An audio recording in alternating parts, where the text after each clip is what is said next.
Informasi dan lagu enak hanya di 913 Sindo Trijaya FM Bandung. Masih di musik kita.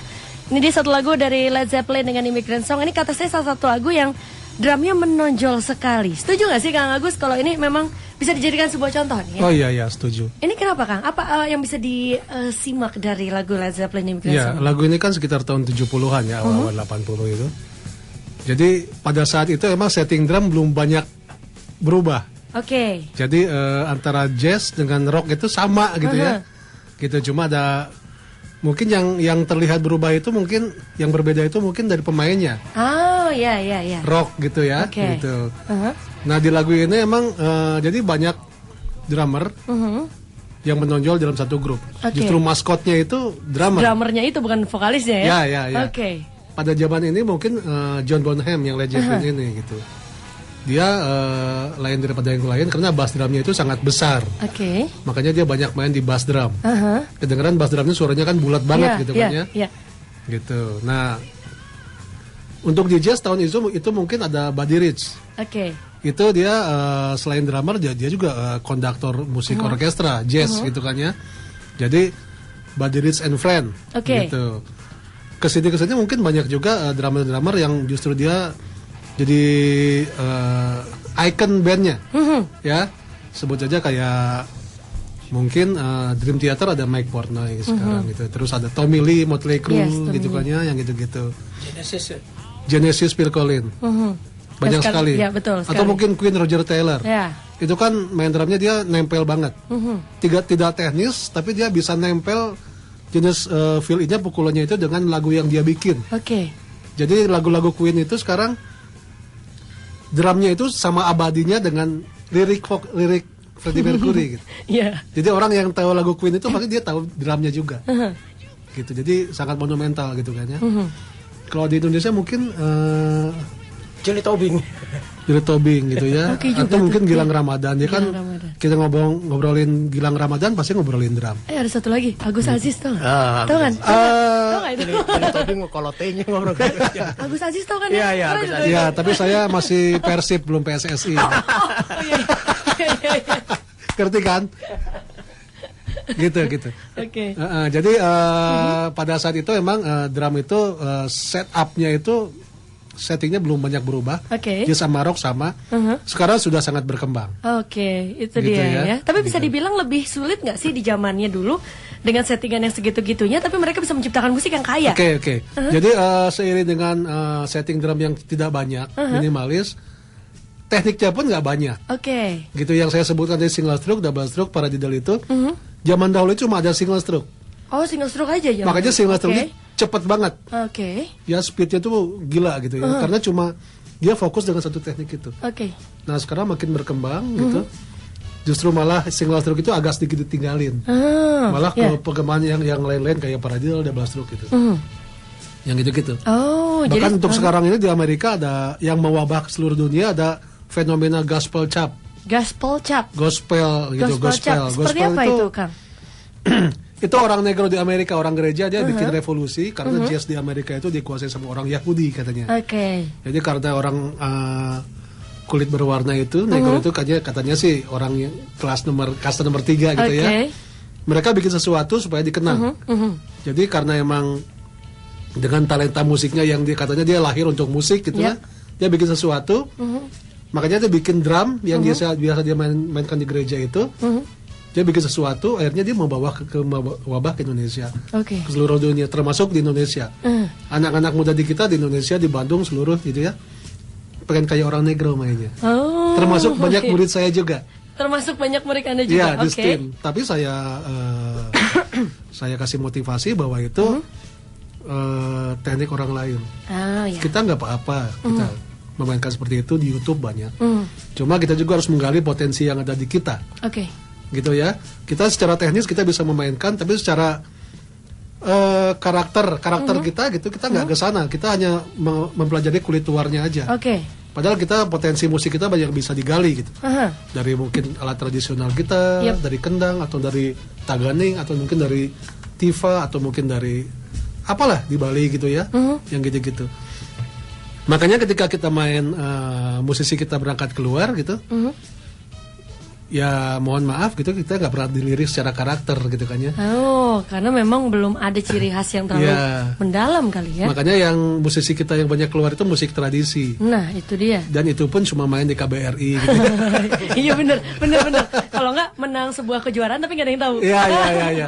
Makanya saya kekeh gitu, saya ke murid-murid saya mengarahkan supaya apa yang ada di kita itu coba digali gitu ya.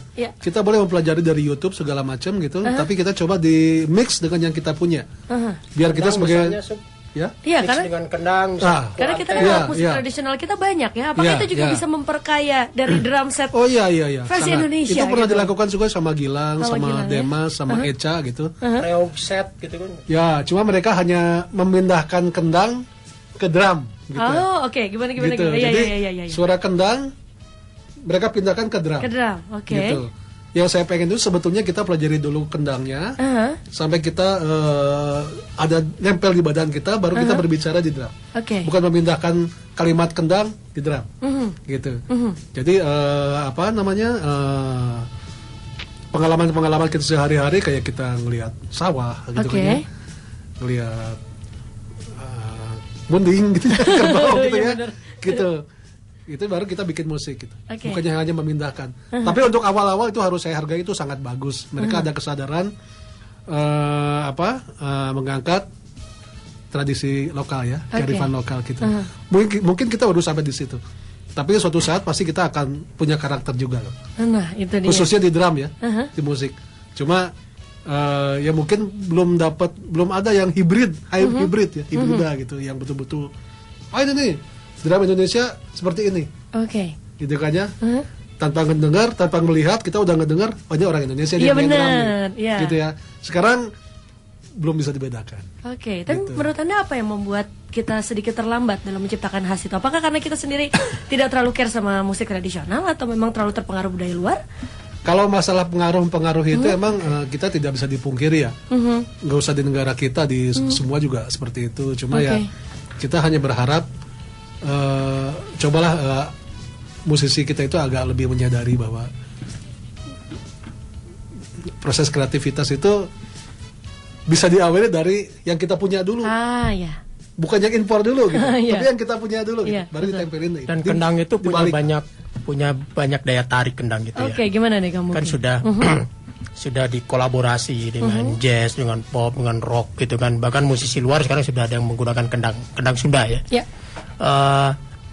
Saya kira ini perlu digali terus, karena Barat justru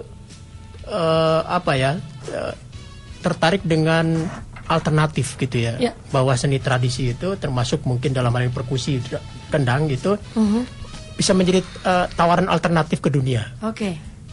Jadi ini loh musik perkusi kita gitu kan, dan tidak bisa ada satu teknik atau sound yang tidak bisa dihasilkan mungkin dari drum. Jadi justru bisa diperkaya gitu. Nah, oleh karena itu saya sama kawan-kawan itu sekarang lagi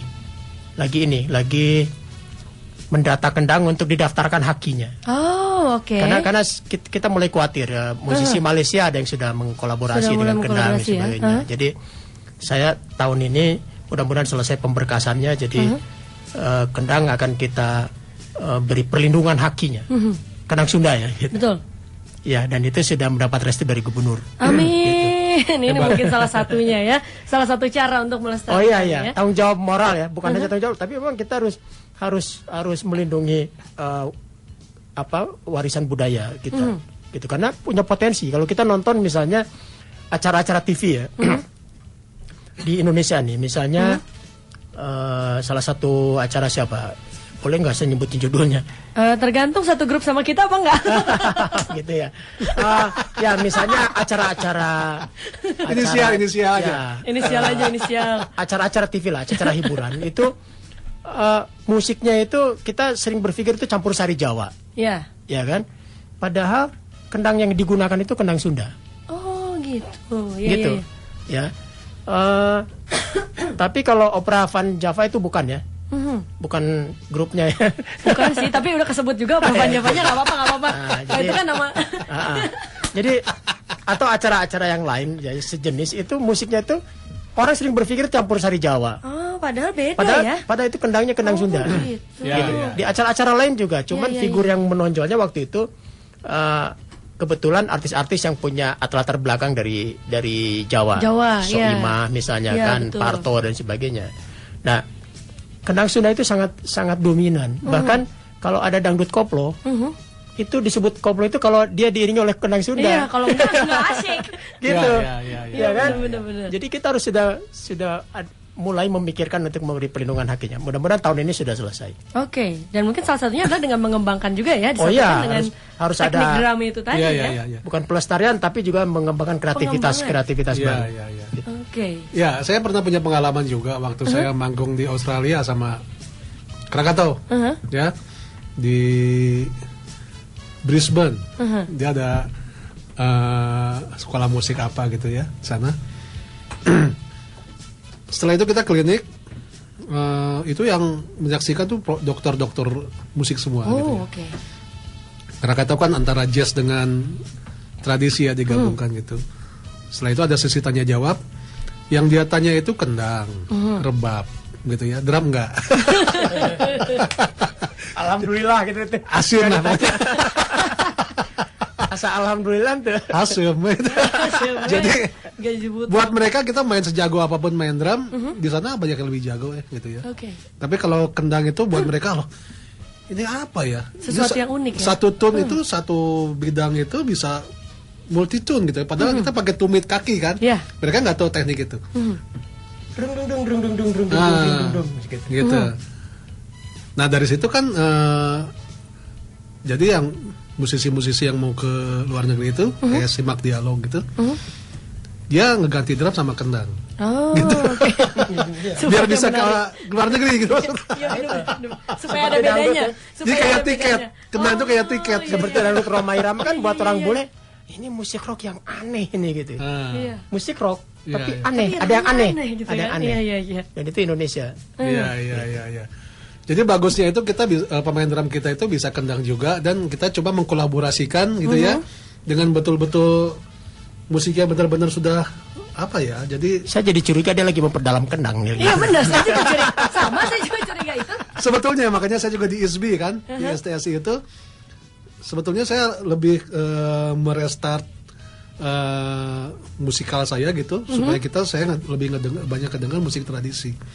Mudah-mudahan apa yang tumbuh dari pola bermain drum saya ada sedikit dirubah gitu ya. Dirubah, jadi saya ada pendengaran-pendengaran apa dari musik tradisi, begitu keluarnya beda. Tapi ternyata 2 tahun saya di STSI gitu ya, dikit sekali gitu. Kayaknya saya harus explore ke Kampung Naga 2 tahun gitu. Nah, kayaknya harus menyendiri dulu ke gua gitu kan. Saya nggak dengar apa-apa gitu ya. Kecuali bunyi kendang gitu kan. Hati-hati kamu kalau udah jago kurikulum berubah loh nanti ya. Beres dari kendang mungkin dia belajar jadi juru alok. Nah, jenggotnya panjang. Siap-siap kurikulum ya, dari guru drum berubah semua. Jadi ya sebetulnya kalau sekolah-sekolah musik itu udah harus memperkenalkan lah ya gitu. Di sekolah tinggi di sekolah tinggi musik Bandung itu 1 semester ada mata kuliah teori dan praktek karawitan Sunda. Oh, keren nih. Harus itu harus. Jadi setelah mahasiswa di semester agak tinggi ya, setelah menguasai musik barat, metode musik barat, mereka belajar teori dan praktek karawitan Sunda 1 semester. Gurunya bukan Kang Agus. Mungkin nanti akan bisa Kang Agus karena dia harus ada yang lebih expert. Ya. Oke, nanti mungkin suatu hari Kang Agus kalau sudah jago ya, ada mata kuliah baru ya, drum kendang fusion misalnya ya, bisa ya. Oke, tapi itu menarik ya kalau kita membahas mengenai ciri khas dari drum ya, atau drummer di Indonesia yang mungkin sekarang juga masih butuh digali ya Kang ya. Mungkin bisa menjadi inspirasi juga untuk Anda para drummer, dan sudah banyak SMS yang masuk, tapi nanti saya bacakan ya. Terima kasih untuk Anda sekali lagi udah SMS, silakan buat yang ingin bertanya. Masih kami tunggu di 0811 913 913, PIN BB 21664F, Twitter @sindotrijbdg, dan telepon di 2035352. Nanti kita akan lanjutkan musik kita juga akan bahas sedikit lagu-lagu dengan irama drum yang luar biasa ya. Jangan kemana-mana, tetap di musik kita. Musik kita akan kembali.